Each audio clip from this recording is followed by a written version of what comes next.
El rol de la psicología frente al cambio climático. ¿Qué título más aparentemente extraño el de este diálogo organizado por la Coordinadora de Psicólogos del Uruguay? Algunos colegas me han preguntado, pero ¿qué es lo que tiene que hacer la psicología frente al cambio climático? No sé si es un asunto de los psicólogos hablar del cambio climático.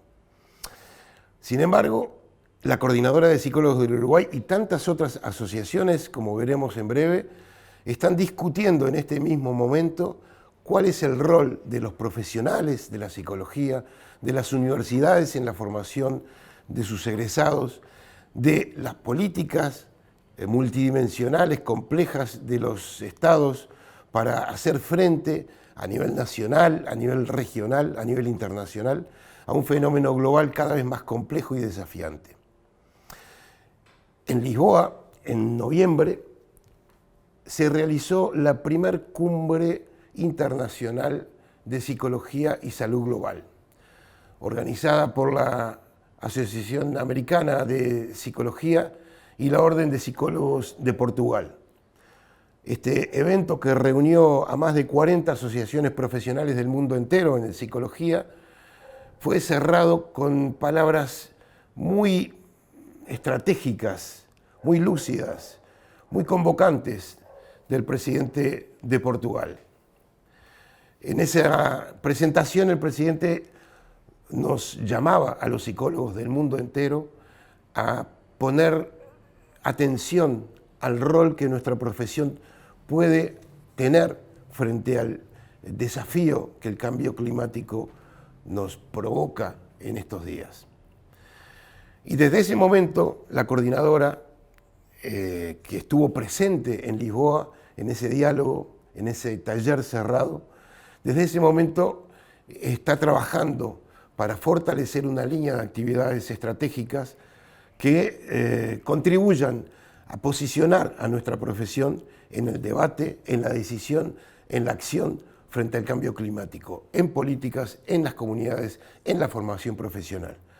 Y hoy tenemos el gusto en Montevideo de recibir a Amanda Clinton, doctora Amanda Clinton, directora de Asuntos Internacionales de la Asociación Americana de Psicología, que fue quien institucionalmente y personalmente tuvo la responsabilidad de organizar este primer evento que se lanzó desde la APA a nivel internacional. También nos acompaña Fernando Traversa, asesor de la Coordinadora de Psicólogos del Uruguay en temas de cambio climático, que ha sido director nacional del Sistema Nacional de Emergencias y que ha contribuido con su experiencia, desde su trayectoria, a ilustrarnos a nosotros a nivel institucional y personal para que nuestra participación y nuestro desarrollo en este tema tenga la pertinencia, tenga la solvencia que el desafío merece. Muchas gracias, Fernando. Muchas gracias, Amanda. Quisiera empezar contigo. ¿Por qué la Asociación Americana de Psicología, la APA, institución absolutamente reconocida a nivel internacional en la vanguardia de los temas profesionales, ha decidido tomar este asunto en su agenda? Bueno, ante todo quisiera agradecerte a ti, Luis, y también a ti, Fernando, por la invitación. Es una experiencia espectacular estar aquí con ustedes y compartir sobre el tema de cambios climáticos y la psicología. La APA empezó a estudiar y hasta promover política dentro de la organización sobre el papel de la psicología en cuanto a los cambios climáticos hace aproximadamente 10 años. Claro que hace 10 años todos pensamos que teníamos mucho más tiempo de lo que teníamos realmente, y este esfuerzo que hicimos hace una década fue un esfuerzo a nivel nacional dentro de la membresía de la APA. Hace un par de años yo tuve la oportunidad, pues el regalo de conversar con mis colegas en la Orden de Psicólogos de Portugal, y en ese momento estaba proponiendo que los psicólogos a nivel mundial, pero verdaderamente a nivel mundial, o sea, psicólogos de Sudamérica, de África, de Asia, tanto como de Estados Unidos, Europa, México, etcétera, que nos reuniéramos para trabajar en temas que una asociación sola no puede resolver, ¿verdad? La APA no puede efectuar un cambio significativo en el asunto de cambios climáticos. Eso tiene que ser un trabajo en equipo a nivel mundial. El nuevo CEO de la APA, Arthur Evans, me apoyó cuando le hice la propuesta. Decidimos trabajar en Portugal porque esperamos que todo el mundo pudiera llegar allí sin mayores problemas, etc. Y obviamente el presidente nos apoyaba, el presidente de Portugal. Y el momento nos llegó, ¿verdad? Que por fin el mundo se concientizó de la importancia de los cambios climáticos y también la psicología, digo, se enteró de que faltaba elevar nuestra voz, que tenemos ciencia e investigación en cuanto al impacto, digo, de temperaturas que siguen subiendo y el nivel de agresividad. Tenemos investigación que nos ha informado muy bien sobre el impacto de trauma frente a desastres naturales, las cuales son más y más comunes, y el impacto psicológico de aguantar un huracán, como lo que vimos en Puerto Rico o las Bahamas. Entonces, por eso la APA, junto y lo diseñamos como una experiencia de colaboración, ¿verdad? O sea, tuvimos la oportunidad, eso fue un honor para nosotros, de organizar la reunión, pero el esfuerzo y como seguimos trabajando, que nos reunimos a través del internet mensualmente, Uruguay ha sido muy activo y muchísimas gracias. Este esfuerzo mundial es de todos y vamos tratando de hacerle saber al mundo, nivel gubernamental, nivel del público, etcétera, de la ciencia psicológica y lo que podemos contribuir a la experiencia humana de los cambios climáticos. La experiencia en Lisboa, que nosotros estuvimos personalmente representando a la coordinadora de psicólogos del Uruguay en este taller, fue muy interesante, en principio porque no sabíamos muy bien a qué nos íbamos a enfrentar, en verdad. No sabíamos muy bien cuál iba a ser el nivel de diálogo, cuál iba a ser el nivel de avance que íbamos a percibir de las otras asociaciones. Estamos hablando, como Amanda lo recordaba, asociaciones del mundo asiático, de África, de Europa, de Norteamérica y Latinoamérica. Pero una de las cosas que nos llamó la atención fue que no estábamos tan atrás en el conocimiento y en la aplicación de la psicología frente a las situaciones de cambio climático, de desastres, de emergencias. No estábamos tan atrás porque todos estábamos rezagados. Y ese es el punto. Ese es un problema.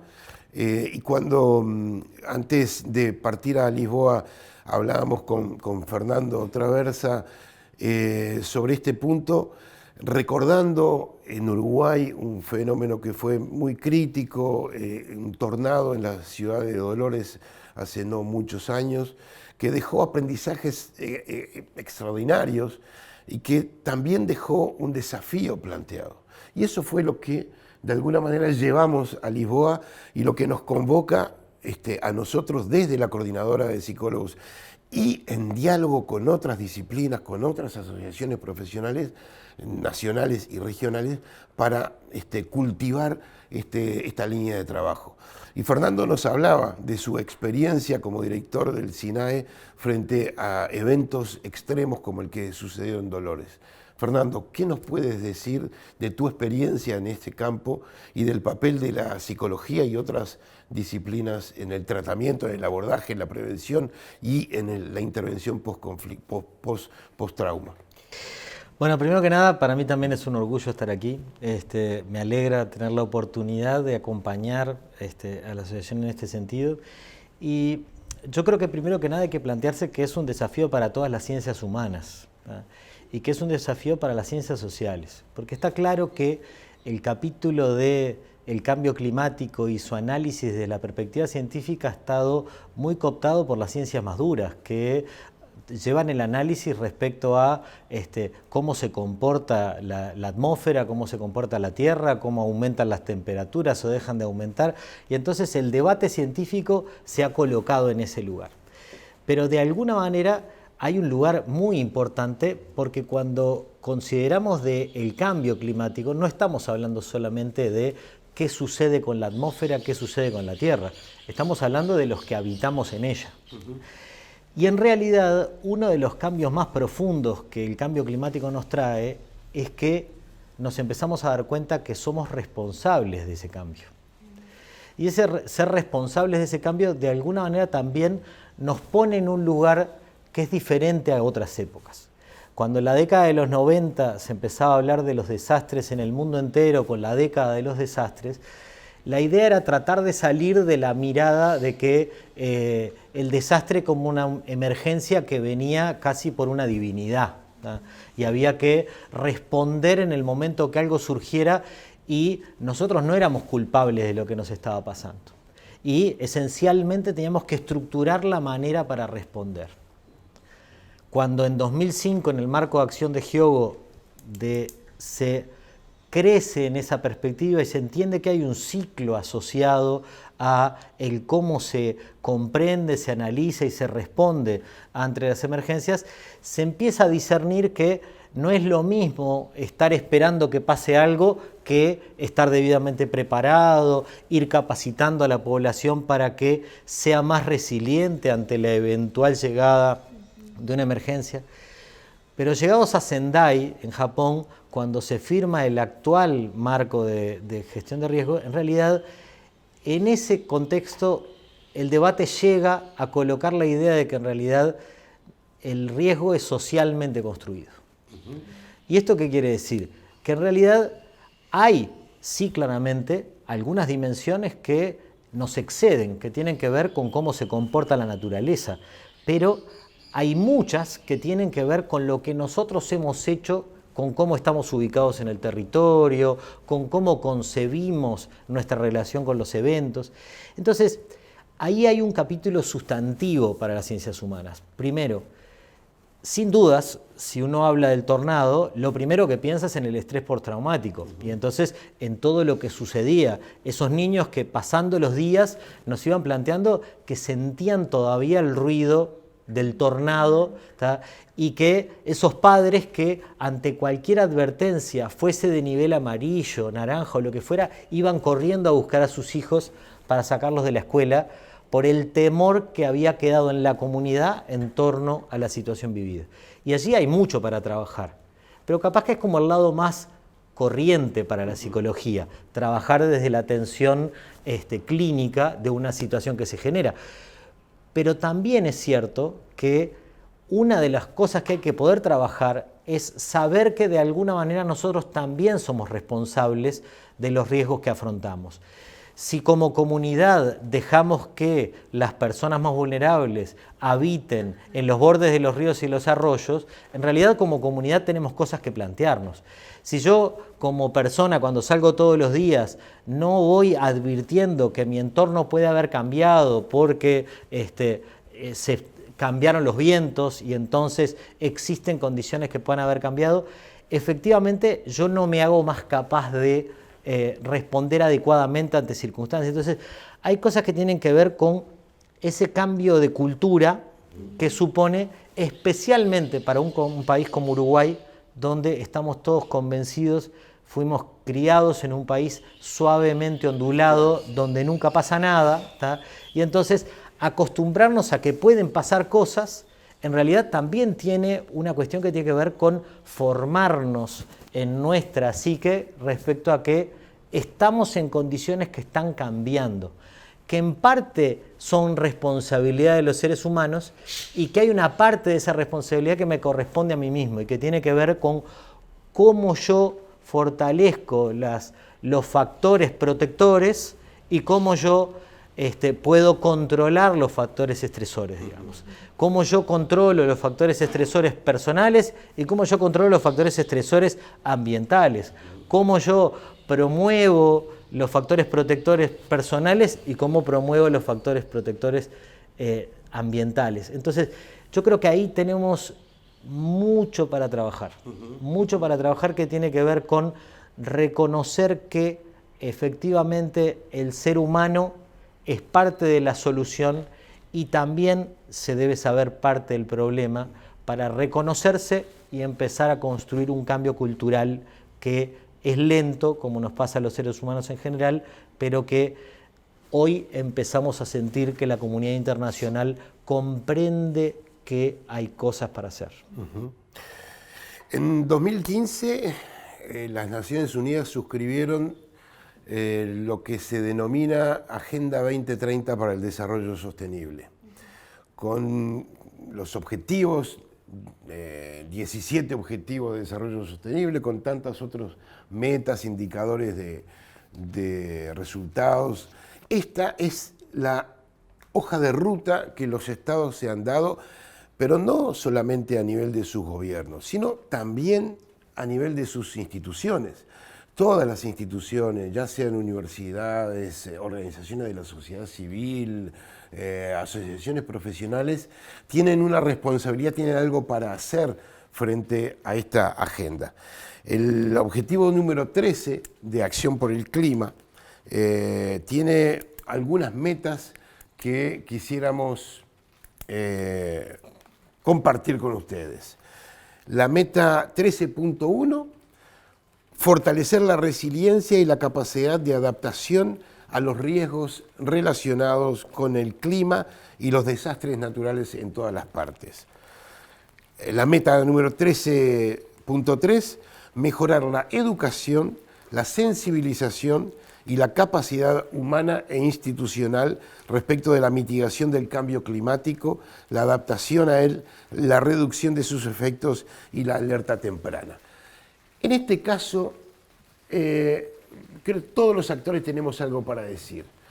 ¿Cuál sería, Amanda, en tu consideración, en la consideración de APA, el papel de las asociaciones profesionales de psicólogos y el papel de las universidades en este punto? Bueno, entonces, en cuanto a trabajar las metas del desarrollo sostenible de las Naciones Unidas, la APA cree, claro, como una asociación gremial que necesitamos, que tenemos un papel muy específico y bastante fuerte, que hay un poder en unir a los profesionales. Entonces, por un lado, estamos muy entusiasmados sobre la posibilidad de que desarrollemos juntos una política pública, la cual se puede adaptar a cada país, pero para empezar a influenciar las leyes que se están proponiendo en los gobiernos de los 45 países a nivel mundial que estaban participando. Además, una campaña de los medios para poder educar a los psicólogos, porque muchos de nosotros no sabíamos o no sabemos aún de los hechos que comentabas tú, Fernando, entonces, o no saben qué pueden hacer, ¿verdad? Para cambiar su comportamiento, para cambiar o influenciar las decisiones que hacen en su lugar de trabajo, ¿verdad? Si estamos hablando de varias personas en un solo lugar. Entonces, educar al público, tanto como a los psicólogos, a través de una campaña en los medios sociales. También empezar a ayudar a maestros, a otros profesionales en la salud y entender cuáles son cambios comportamentales o decisiones preventivas que pueden tomar para ayudar a aliviar un poco la crisis. Y de hecho, si lo hacemos entre, 45 países, tenemos una voz que se va a escuchar. Si lo hacemos uno solo, allí hay voz, hay cierto poder, pero no es igual, ¿no? Entonces, y esa voz de 45 que seguimos creciendo, que más y más asociaciones gremiales se están uniendo al proyecto cada mes, esperamos poder llevar ese mensaje a las Naciones Unidas, tanto como a nuestros gobiernos nacionales. Claro. Fernando, en tu experiencia de varios años al frente del Sistema Nacional de Emergencias, ¿has sentido receptividad en los distintos actores a nivel nacional sobre la exigencia de generar institucionalidad más fuerte, capacidades, competencias, dispositivos, mecanismos mejores, más adecuados, que tengan mayor solvencia y capacidad de reacción frente a estas situaciones? Bueno, primero que nada, me parece que todos estos procesos son cíclicos. No es posible ver cómo funciona el Sistema Nacional de Emergencias hoy a la luz de la razón que lo creó en el 95, cuando después del incendio en el Palacio de la Luz, nos dimos cuenta que no teníamos ningún mecanismo suprainstitucional que articulara las capacidades en la respuesta en una situación de esa gravedad. Esa situación en aquel momento nos dimos cuenta que no teníamos con qué responder juntos. Hoy la situación es que tenemos un sistema que está distribuido en todo el país, que funciona efectivamente en un trabajo interinstitucional y que ha dispuesto muchas capacidades. Ahora, todavía estamos muy lejos de llegar a tener fehacientemente la comprensión del valor institucional, de la necesidad y la pertinencia de la inversión. Pero hay actores que nos ayudan en ese sentido. Por ejemplo, en lo que refiere a la incorporación de la perspectiva desde la psicología, la Universidad de la República ha sido un actor sustantivo. Ya con las inundaciones 2007, 2008, 2009, desde lo que es el GEGIR, el Grupo de Gestión Integral del Riesgo, ¿tá? La Facultad de Psicología fue un gran promotor de una mirada a la necesaria incorporación de la perspectiva de riesgo, donde ya no solamente hablamos de aquel evento que nos amenaza, sino que hablamos de la comprensión de cómo nos exponemos, cuán vulnerables somos ante ese evento y cuán capaces somos de administrar la incertidumbre, porque el riesgo tiene estas 4 dimensiones: tiene de la amenaza, tiene de la exposición, tiene de la vulnerabilidad y tiene de la incertidumbre. Comprender esto requiere procesos no solo de atender lo que acontece después de la emergencia, tiene que ver con trabajar cómo nos preparamos para ella y tiene que ver con trabajar para ser capaces de ver los riesgos allí donde están, para ser capaces de gestionarlos adecuadamente. Entonces, efectivamente hay un trabajo en el que cada uno de los actores va brindando aportes y entonces no podemos decir que todo venga de la institucionalidad nacional, ni tampoco podemos decir que todo venga de la academia, pero es en la suma de estos actores que se van construyendo capacidades. Y la coordinadora en ese sentido ha tomado este desafío. Estamos justamente en este diálogo que estamos realizando en Montevideo, seguimos los contactos a distancia que venimos realizando mensualmente con las otras asociaciones a nivel virtual y que comenzó en Lisboa y ahora seguimos tratando de trabajar en una línea que contribuya a la concientización, a la sensibilización hacia la opinión pública, hacia la academia, hacia los profesionales de la psicología, en una perspectiva que la nueva mesa ejecutiva de la Coordinadora de Psicólogos del Uruguay, que asumió en diciembre, tiene como una de sus metas más importantes, no solamente la cooperación internacional como estrategia, sino también la mayor implicación en los asuntos públicos, en los asuntos que nos conmueven a todos y en lo que podemos dar